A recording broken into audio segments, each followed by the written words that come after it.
American Southerner. And I said to him, I remember I said, well, I have kind of a musical ear, and I could learn, I could do act that, but I may be a little intense for it. But if you haven't cast Trapper John McIntyre, I got what you need. I got the juice for it. I've got that, and so he casts me. And prior to and then in meeting Donald Sutherland, because Donald was cast before me, and Altman asked me if I would have lunch with Donald at the commissary of 20th Century Fox in relation to our playing those parts. And now, I mean, Tom Skerritt was perfect, and what a cast! My goodness, Robert Duvall, Nash was really something. But Altman, I never had improvised. Altman gave me the room to improvise, and then Donald and I were not so comfortable. Is the dogs barking a problem to you? No, not at all. So everything's fine. And so I met Donald, and we worked. Donald and I stayed very close together in the whole thing. We were working for Altman in the picture, and then Altman and everybody else. But Donald and I were not terribly confident or secure about improvising. And so we talked with our common agent, and Bob was very taken with that. He wasn't happy about it, but we became really close. And the work that I did with Bob, the work that he gave me the opportunity to do, is probably the best work that I've had an opportunity to do in relation to living on screen. Well, let me ask you this, going off of that with the improvisation. Obviously, you said that you improvised a lot of the dialogue for the film, but obviously there were also plot points that you had to hit within each scene. Can you talk about finding a balance between improvisation and also hitting the requisite plot points that you needed in order to You are your character. You are who you're playing. There is a storyline. We have a responsibility. We're all not just professionals, but some of us are experts. And I remember when Bob Altman said to me, I learned how to put it together in chaos, and therefore I create chaos in which to put it together. And I said, gee, that can be problematic, because you're working with some experts. All you have to do, tell us what you want. At one point, he said to me, when there was a poker game, and we're shooting, and he's looking, he says to me, and I don't like to hear this next line, but this is the truth. He said, I can't keep my eyes off of you. He said, I don't know what you're going to do. And I then said to Bob, then don't look at me. Try not to kill what I'm working with everyone. Try not to kill what I'm doing until you see it in dailies, until you see it on the screen. And if it doesn't work for you, I can change. I can really change. So we became really close, and I could not do McCabe and Mrs. Miller. But of course, no one was more beautiful than Warren and Julie. I put Julie first, Julie and Warren. But Bob had offered me the picture, and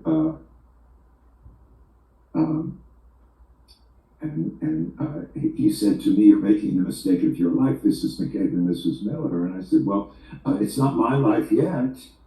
And you can't take away that I was your first choice. And someday I'll look at it and think, what a masterpiece. And you were going to cast me in it. Meanwhile, Warren and Julie will be great. And I recommend anybody in the audience to see McCabe and Mrs. Miller, another one of my all-time favorite movies. We were talking about improvisations, and Philip in our audience says, was the writer of the film, Lee Brackett, ever on set or otherwise involved in rewrites during production, or was she completely uninvolved? Ring Lardner Jr. wrote the script that we did. Lee Brackett had written it. Really?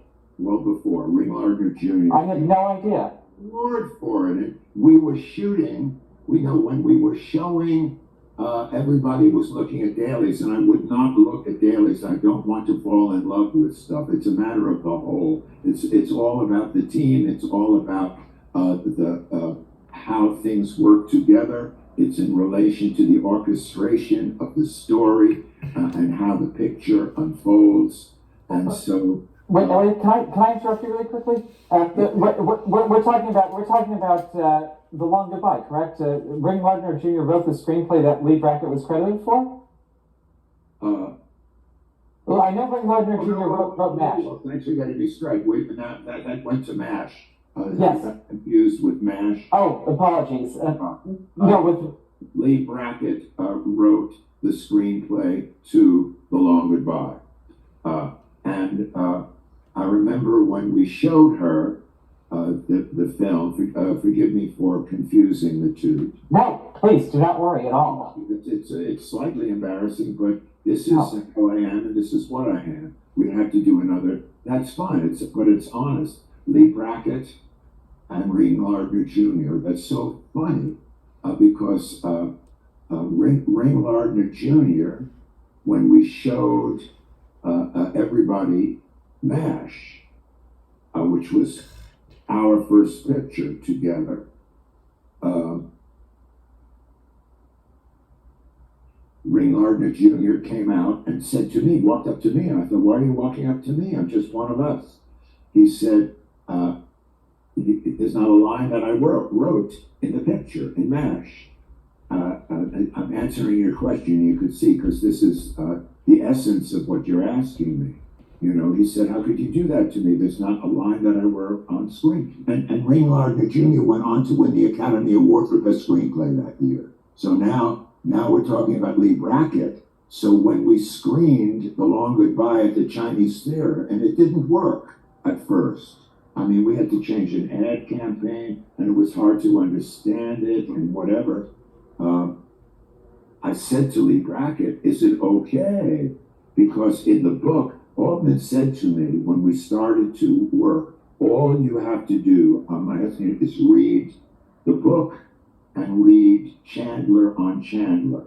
And that's all I need you to do, so I know that you have a reference of where the character's coming. But thanks for allowing me to, and accepting how human I am, and sometimes I don't know who's who.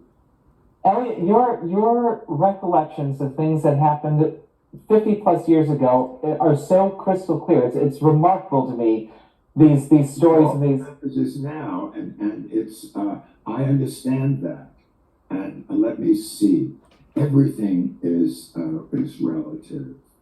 Everything is relative, and the only way that I can do this and be true to what I am, which is in relation to what we are, and I can't speak for everyone here, but it's relative. You know, I'm speaking in relation to us. Absolutely, and what happens, what we bounce off each other contributes to, to a more enriching conversation. Can't be afraid to make an error. You can't be true. To be human. And then when you have characters, the characters are so rich. This goes for any picture, any story. It's all a part of our imagination. And who are we? Who are we this time? And who are we playing? And what are we doing? And well, Well, I want to go off of that because this actually leads me into something I wanted to ask you about with regard to The Long Goodbye. The opening scene is, Marlowe you get out of bed to feed the cat. The apartment is the cat wakes me up. That was Altman. That's the first thing he told me. That the cat, you can't lie to your cat. This is what the movie is about. The movie is about the scene with the cat. Well, there are actually a few people in the audience that have questions about working with the cat. Gareth and Ken, they have questions about working with the cat. Can you talk actually a little bit about working with the cat, and also about working with the design team at all to create Marlowe's apartment? I mean, it's so vivid, it's so detailed. There's so much in there that builds that character. First, yeah, let's go with the cat first, then we'll go to the design. Say about the apartment. Well, I'm sorry, what was that? Billy Wilder was a friend of mine. Billy Wilder was one of the great artists, filmmakers ever. Of course. Billy Wilder. So the cat opened up. We had two cats. And I had a clicker in my hand, which they could take the sound away. So I was working with two cats.